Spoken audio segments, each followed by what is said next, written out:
महोदय, मैं दिल्ली के संबंध में भी कुछ कहना चाहता हूँ।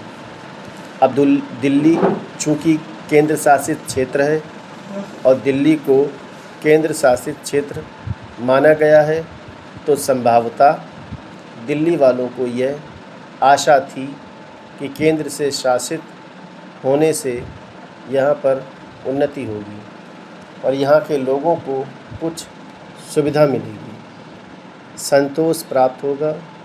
किंतु मैं ये देख रहा हूँ और लोगों में भी यह भावना बढ़ती जा रही है कि जब से यह केंद्र शासित क्षेत्र हुआ है, तब से शासन में निरंकुशता आने लगी है और लोगों की ओर ध्यान कम दिया जाने लगा है।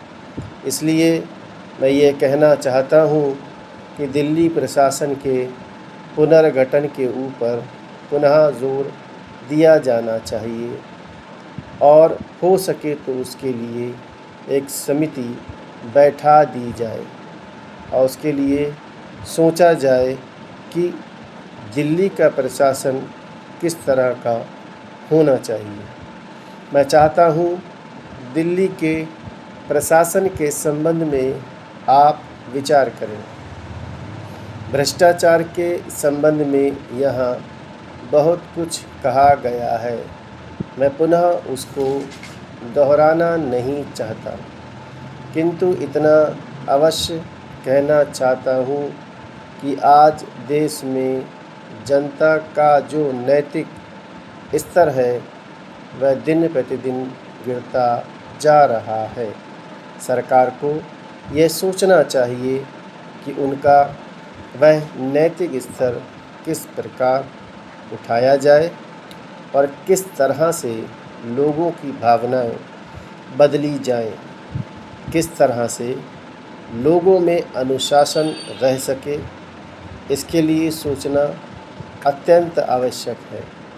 हम जब भ्रष्टाचार की बात करते हैं तब यह तो सभी मानते हैं कि भ्रष्टाचार है और उसमें कोई दो राय नहीं है कि भ्रष्टाचार मौजूद है। छोटे से अधिकारी से लेकर बड़े अधिकारी तक ये फैला हुआ है। भ्रष्टाचार केवल प्रशासन में है ऐसी बात नहीं है, वरन यह लोगों में भी फैला हुआ है। जब करों की अदायगी का प्रश्न आता है तब लोग दो दो खाते बना लेते हैं और आयकर की चोरी करने का प्रयत्न करते हैं और कर से बचने के लिए भ्रष्टाचार करते हैं।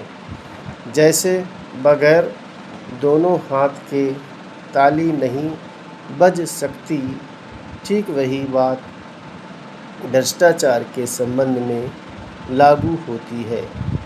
भ्रष्टाचार के निवारण के लिए जितने अधिकारियों का कर्तव्य है उतना ही कर्तव्य जनता का है।